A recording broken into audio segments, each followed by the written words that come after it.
மாண்பு உறுப்பினர் தளவாய் சுந்தரம் அவர்கள்.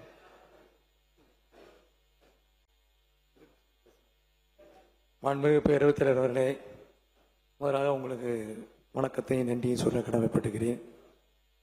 அனைத்து இந்திய அண்ணா திராவிட முன்னேற்ற கழகம் என்ற மாபெரும் இயக்கத்தினுடைய புரட்சித் தலைவரால் வழக்கறிஞராகப்பட்டு மாண்புமிகு அம்மாவால் நாடாளுமன்ற உறுப்பினராகவும் சட்டமன்ற உறுப்பினராகவும் அமைச்சராக பணியாற்றி மாண்புமிகு எங்களுடைய அனைத்து இந்திய அண்ணா திராவிட முன்னேற்ற கழகத்தினுடைய கட்சித் தலைவர் எடப்பாடியாருடைய நல்லாசியுடன் டெல்லி சிறப்பு பிரதிநிதியாகவும் 2 தடவை சட்டமன்ற உறுப்பினராகவும் தேர்ந்தெடுத்த என்னுடைய தொகுதி மக்களுக்கும் என் மனமார்ந்த நன்றியை தெரிவித்து, உங்களுக்கும் நன்றியை தெரிவித்து, மாண்பு முதலமைச்சர் அவர்களுக்கும் என்னுடைய நன்றியை தெரிவித்துக் கொள்ள கடமைப்பட்டுகிறேன். அமைச்சர் பெருமக்களுக்கும் சட்டமன்ற உறுப்பினர் அவர்களுக்கும் மேலும் எதிர்கட்சியில் இருக்கக்கூடிய அத்தனை பேருக்கும் என் மனமார்ந்த நன்றியை தெரிவித்துக் கொள்ள கடமைப்பட்டுகிறேன்.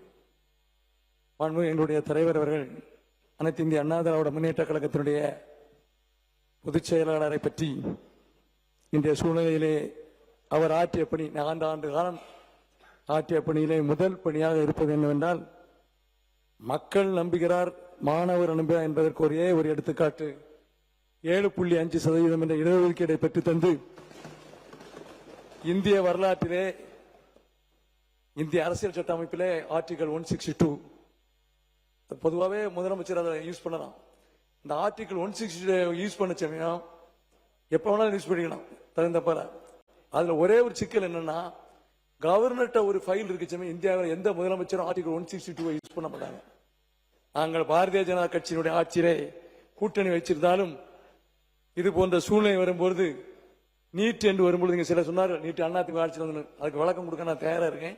அதிமுக ஆட்சியும் கிடையாது, அங்கே இருக்கக்கூடிய திமுகவும் நிப்பாட்டல, யாரும் நிப்பாட்டல. அதிமுக ஆட்சினா எங்க தலைவர் அன்னைக்கு பிரைம் மினிஸ்டர் இருந்திருக்கணும். ஜட்ஜ்மெண்ட் அழகா இருக்கு. ஆகவே தெளிவாக சொல்கிறேன், இன்றைய எங்களுடைய தலைவர் 7.5% இடஒதுக்கீட்டை பெற்று தந்து மருத்துவக் கல்லூரி மாணவருடைய மனதிலே நீங்காத இடத்தை பெற்று தந்தார். வெறும் 7.5% மட்டும் கிடையாது, அவர்களுக்கு ஃபீஸு, உணவு, உடை, தங்க வசதிகள் அத்தனையும் ஏற்படுத்தி தந்தவர் மாண்புமிகு எடப்பாடி அவர்கள். அதற்கு அடுத்தால் போல் கவர்மெண்ட் டாக்டர்ஸ், அரசு டாக்டர்களுக்கு 50% இடஒதுக்கீடு. Those who are in service in doctors, government சர்வீஸ்ல உச்ச நீதிமன்றத்தில் வழக்கு வந்த பொழுது உச்ச நீதிமன்றம் ஒரு கேள்வி கேட்டது, இந்த 50% இடஒதுக்கீடை தமிழ்நாட்டில் மட்டும்தான் இம்ப்ளிமெண்ட் பண்ண முடிந்தது. அதை நிறைவேற்றி காட்டியது யார் என்றால், அன்றைய தினமும் 162 யூஸ் பண்ணி அந்த அரசு டாக்டர்களுக்கு இடம் வாங்கி கொடுத்த பெருமை எங்களுடைய எடப்பாடி அவர்களை சாரும் என்பதை நான் இந்த தருணத்தில் சொல்ல கடமைப்பட்டுகிறேன். விவசாய குடும்பத்தில் பிறந்து தஞ்சை மாவட்டத்தில் இருக்கக்கூடிய விவசாயிகளை பாதுகாப்பதற்காக அங்கே நமது நண்பர் இருக்கிறார். மண்டலத்திலே பல பிரச்சனைகள் வந்தது, மைன்ஸ் எடுக்கப்பட்ட என்ற பிரச்சனையெல்லாம் வந்தது. கடந்த கால ஆட்சியை பற்றி நான் சொல்ல வரவில்லை, சொன்னால் அதற்கு இப்பொழுது பல விளக்கங்கள் வந்துடும். ட்ரெஷரி பெஞ்சு பதில் சொல்லுவா அல்லது எதிர்கட்சி பதில் சொல்லுவா என்ற ஒரு சூழ்நிலை வராமல் அந்த தஞ்சை மண்ணை காப்பாற்றியவர் யார் என்றால் எடப்பாடி என்பதை இந்த நேரத்தில் காப்பாற்றியவர் யார் என்றால், பாதுகாப்பு வேளாண்மை மண்டலத்தை உருவாக்கியவர் என்றால் எடப்பாடியார் அவர்கள். ஆக இதுதான் அனைத்து இந்திய அண்ணா திராவிட முன்னேற்ற கழகத்தில் மாண்புமிகு எங்களுடைய கட்சி தலைவர் எடப்பாடியார் செய்த சாதனை என்பதை நான் இந்த நேரத்திலே சொல்ல கடமைப்பட்டுகிறேன். மாண்புமிகு மருத்துவ நலத்துறை அமைச்சருக்கு கிட்டத்தட்ட 696 பக்கம் அழகாக கொடுத்திருக்கீங்க. ஒன்னு குறையெல்லாம் ஒண்ணு சொல்ல வரல, 100 நாளை தாண்டிட்டு இருந்திருக்கீங்க. எங்களுடைய மாவட்டத்திலே கிட்டத்தட்ட மருத்துவமனைகள், முக்கியமாக ஆயுர்வேதா மருத்துவமனை, மாண்புமிகு இதய புரட்சி தலைவி அம்மா அவர்களால் கொண்டு வந்தப்பட்ட மருத்துவமனை. அந்த மருத்துவமனை 2006 கொண்டு வந்து அந்த மருத்துவமனையை நடைமுறைக்கு கொண்டு வந்தது கிட்டத்தட்ட 2009 ஆயிற்று. 2009 2014 வரை 50 மாணவர்களை கொண்ட மருத்துவமனையாக இருந்தது. 2014 பிறகு அது 60 மாணவர்களை கொண்ட மருத்துவமனையாக மாற்றி அமைந்திருக்கிறது.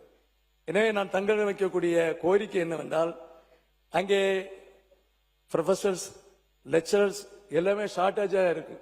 ஆகவே தயவு செய்து அதற்கான நீங்க நடவடிக்கை எடுக்கும்படி உங்களை தாழ்மையுடன் கேட்டுக்கொள்ள கடமைப்பட்டுகிறேன்.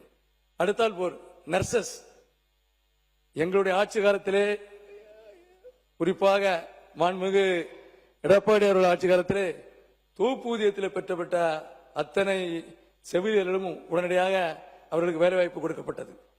இப்பொழுது கடந்த ஒரு 10 நாளைக்கு முன்னால் நீங்கள் ஒரு ஜிஓ அரசாணை வெளியிட்டிருக்கிறீர்கள். 204 என்ற அரசாணை தெரிகிறது. அந்த ஆணைப்படி மதுரையில் உள்ளவர் திருவள்ளூருக்கு வர வேண்டும்.